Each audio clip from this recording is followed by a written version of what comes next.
Pemirsa, remaja 17 tahun ditemukan tak bernyawa di desa Pulau Tengah, Merangin, Jambi. Saat ditemukan, korban dalam kondisi mengenaskan. Selain terbungkus karung, juga terdapat sejumlah luka di tubuhnya. Lalu siapa pelakunya yang tega berbuat semua itu? Selengkapnya dalam ulasan khas Ragam Perkara, uang dan jimat dicuri, nyawa tetangga dihabisi.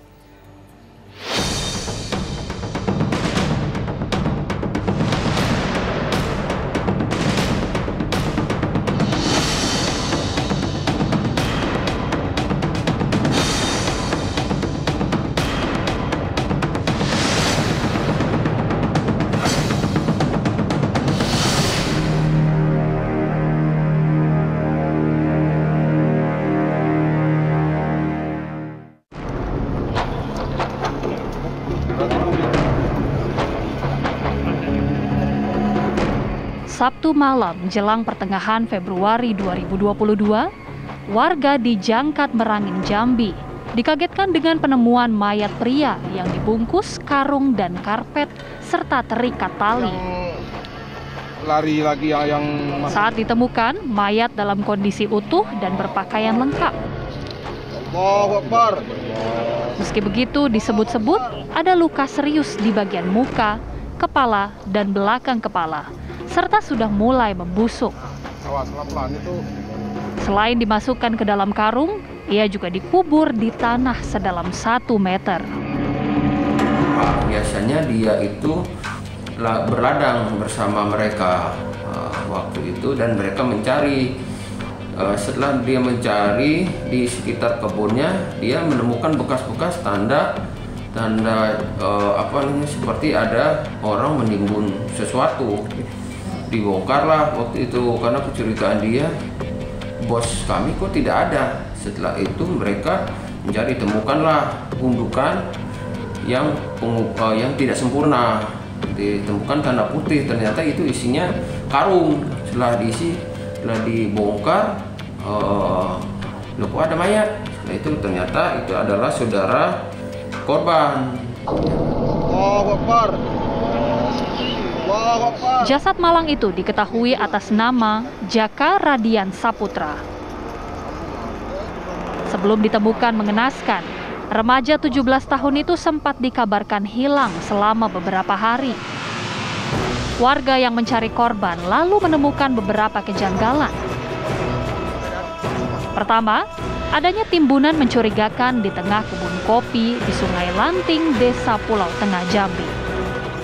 Kedua, timbunan itu tak jauh dari pondok milik warga. Jaraknya hanya sekitar 20 meter. Ini pula yang kemudian memberi petunjuk bila Warjo Bilantara, si pemilik pondok itu, sebagai tersangka. Ternyata sebelum seharinya bahwa si pelaku ini memang sempat cekcok bersama korban karena membilang bahwa dia mengambil uangnya 1 juta dan mengambil jimatnya dia. Kan terjadilah terjadilah pemukulan dari belakang sehingga mengenai kepala dari saudara korban ini, sehingga mengalami luka robek akibat benda tumpul.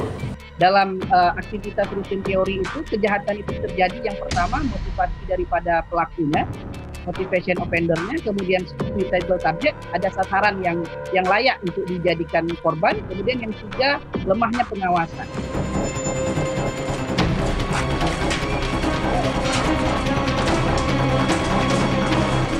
Sempat kabur selama 4 hari usai mayat Radian ditemukan, tim gabungan kemudian berhasil meringkus Warjo Bilantara di Desa Tamiyai, Kerinci, Jambi. Jarak tempat kejadian perkara di Desa Pulau Tengah, Kabupaten Merangin dengan lokasi tertangkapnya Warjo di Desa Tamiyai, Kabupaten Kerinci berjarak lebih dari 220 km. Penangkapan pada Rabu pagi 16 Februari 2022 itu melibatkan tim gabungan di Treskrim Suspolda Jambi dan tim Opsnal Satreskrim Polres Merangin. Ternyata korban merupakan anak buah pelaku. Setelah mendapatkan informasi, selanjutnya tim gabungan tersebut dari Reskrim Polres Kerinci, Reskrim Polres Merangin, beserta tim Cyber Polda melakukan menuju ke lokasi yang berada di kandang ternak ayam di Desa Tamiyai, Kecamatan Batam Merangin. Selanjutnya melihat tersangka dan langsung dilakukan penangkapan. Dan pada saat dilakukan penangkapan, tersangka tidak ada melakukan perlawanan. Dan pada saat dilakukan interogasi juga mengakui bahwa inisial WRDJ ini betul yang melakukan penganiayaan sampai menyebabkan meninggalnya korban yang bernama Sinal Jika. Kau bunuh tuh? Jika. Betul? Dibawa turun. Nah. Dibawa turun langsung ke. Nah disitulah aku hilang. Udah tuh? Langsung nggak sengaja. Kayak bagian mana? Ke bagian leher. Ini? Ya. Situasi sekarang itu orang banyak merasakan tidak bebas, lalu juga orang merasa ekonominya terganggu. Jadi kalau misalnya seseorang dalam keadaan krisis, maka jelas jiwanya atau perasaan dan perbuatannya akan berbeda. Jika misal dalam keadaan dia berkecukupan, dia bisa mentolerir seseorang yang melakukan suatu kecurangan dan akhirnya cukup memecat. Tapi dalam keadaan sekarang mungkin tindakannya akan berbeda. Kasus pembunuhan yang banyak dalam karung. Secara teori, andai saja Warjo memiliki penghasilan cukup dan mampu berpikir jernih, tentu dirinya tidak akan bertindak jauh menghabisi Radian.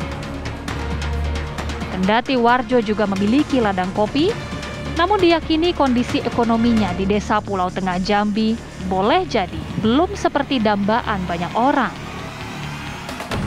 Untuk motifnya balas sakit hati, karena yang tadi saya sampaikan dia dituduh mencuri barang ini, ya kan, barang jimat, sehingga dia ingin balas dendam, sehingga dikuburlah karena tidak nampak, setelah itu dia kubur.